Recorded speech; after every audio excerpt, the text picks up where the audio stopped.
Hello বন্ধুরা, sweet doll স্টোরিতে তোমাদের সকলকে স্বাগত। আজ মহাশিবরাত্রি। চলো তাহলে বন্ধুরা দেখে নি মিষ্টিরা আজকের দিনটা কিভাবে কাটায়। সকাল সকাল ঘুম থেকে উঠে কমলা পুকুর থেকে স্নান করে এলো। কি যে দিনকাল পড়লো কিছুই বোঝা যাচ্ছে না। এখন যে ফাল্গুন মাস পড়ে গেছে কেউ কি বলবে? সকালের দিকে ঠান্ডা লাগছে, আবার বেলার দিকে গরম লাগছে, আবার মাঝে সাঝে বৃষ্টিও হচ্ছে।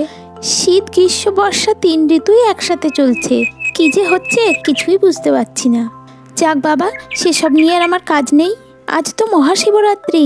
সকাল সকাল স্নান করে নিয়েছি, এখন তাড়াতাড়ি মন্দিরে গিয়ে পুজোটা দিয়ে আসি। বেলা বাড়লে তো আবার ভিড় হয়ে যাবে।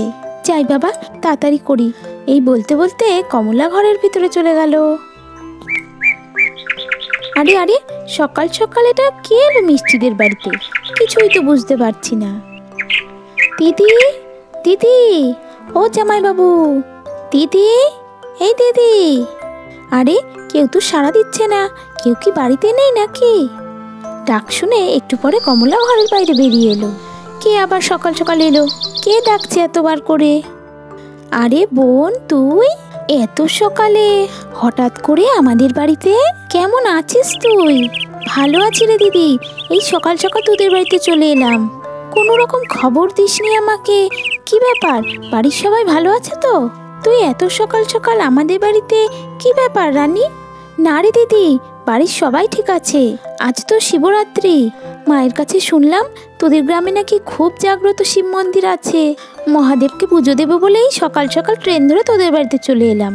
ও এই ব্যাপার, আচ্ছা আচ্ছা, বেশ বেশ, ভালোই করেছিস। কতদিন পরে এলি বলতো আমাদের বাড়িতে? ও বাবা, তুই আবার শাড়ি পরেছিস? আমি তো এতক্ষণ খেয়ালই করিনি। আগে তোকে ভালো করে দেখি। কি সুন্দর লাগছে রে তোকে শাড়ি পরে। আরে সেসব ছাড় তো দিদি, আগে বল তোর কি পুজো দেওয়া হয়ে গেছে? আরে না না, এই তো আমি একটু পরে যাব বলেই তৈরি হচ্ছিলাম। ও পুজো হয়নি এখনো? তাহলে তো ভালোই হয়েছে, তুই আর আমি একসাথে গিয়ে পুজোটা দিয়ে আসবো।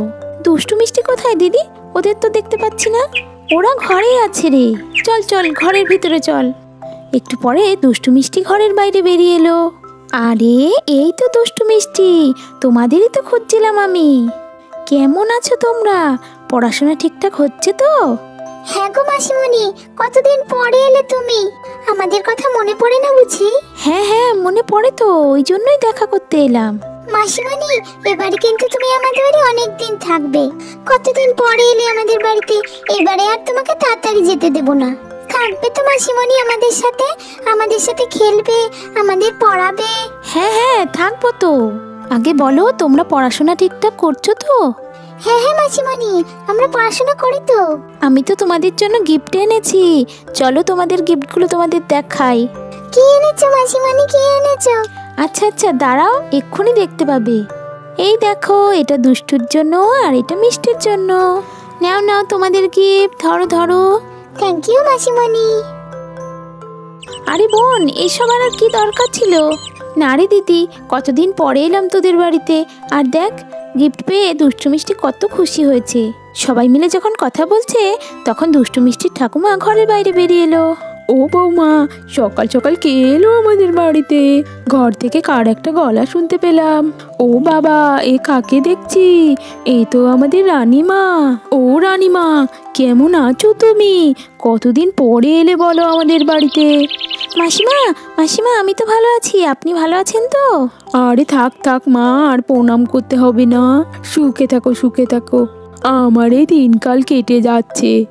আমার 3 কাল গিয়ে 1 কালে ঠেকেছে মা, এখন আর কি করে ভালো থাকি? আরে না না মাসিমা, ওইভাবে বলবেন না। মা, রানী আমাদের বাড়িতে এসেছে বাবা মহাদেবের মাথায় জল ঢালবে বলে। তাহলে এবারে আমরা যাই, তাড়াতাড়ি করে পুজোটা দিয়ে আসি। হ্যাঁ হ্যাঁ মা, আমি তো তোমাকে ওইটাই বলতে যাচ্ছিলাম। তাড়াতাড়ি করে পুজোটা দিয়ে আসো, বেলা বাড়লে তো আবার ভিড় হয়ে যাবে। হ্যাঁ হ্যাঁ মা, এই তো আমরা এক্ষুনি বেরোবো। আচ্ছা ঠিক আছে বৌমা। রানীমা, তাহলে তুমিও তোমার দিদির সাথে তাড়াতাড়ি বেরিয়ে পড়ো। হ্যাঁ হ্যাঁ মাসিমা, আমি বাড়ি থেকে তৈরি হয়ে এসেছি, এই তো এক্ষুনি বেরোবো। মন্দিরে আমরাও যাবো মা, আমরাও যাবো পুজো দিতে। হ্যাঁ হ্যাঁ মা, আমরাও যাবো তোমাদের সাথে পুজো দিতে। ওখানে তো খুব ভিড় হবে আজকে, তোরা ছোটরা গিয়ে কি করবি? তোরা বরঞ্চ বাড়িতেই থাক, আমরা একটু পরেই চলে আসবো। না না মা, আমরা যাবো তোমাদের সাথে, আমরা যাবো তোমাদের সাথে। আচ্ছা দিদি চল না, ওদেরকে নিয়েই যাই, আমরা তো দুজনে আছি, ওদের ঠিক দেখে রাখতে পারবো। হ্যাঁ হ্যাঁ বৌমা, তাই ভালো। মেয়ে দুটো যখন এত জেদ করছে, যাও ওদের সঙ্গে করেই নিয়ে যাও, ওদের একটু ভালো লাগবে। আচ্ছা মা, ঠিক আছে, তাহলে ওদেরকে নিয়েই যাচ্ছি। তবে দুষ্টু মাকে কিন্তু একটু চোখে চোখে রেখো বৌমা, ওকে নিয়েই তো আমার চিন্তা। হ্যাঁ হ্যাঁ মা, আপনি চিন্তা করবেন না, আমরা ওকে দেখে রাখবো। ইয়ে আমরাও যাবো মন্দিরে। কি মজা, কি মজা। একটু পরে সবাই মিলে মন্দিরে যাওয়ার জন্য তৈরি হয়ে নিল। বন্ধুরা, আজকে কিন্তু এই পর্যন্তই। এর পরের ভিডিওতে তোমরা দেখতে পাবে কমলার সাথে খুব বড় একটি দুর্ঘটনা ঘটতে চলেছে। তাহলে বন্ধুরা, পরের ভিডিওটি কিন্তু দেখতে মিস করো না, তার জন্য এক্ষুনি আমাদের চ্যানেলটিকে সাবস্ক্রাইব করে নাও তোমরা। আজকের মতো টাটা, আবার তোমাদের সাথে দেখা হচ্ছে নেক্সট এপিসোডে।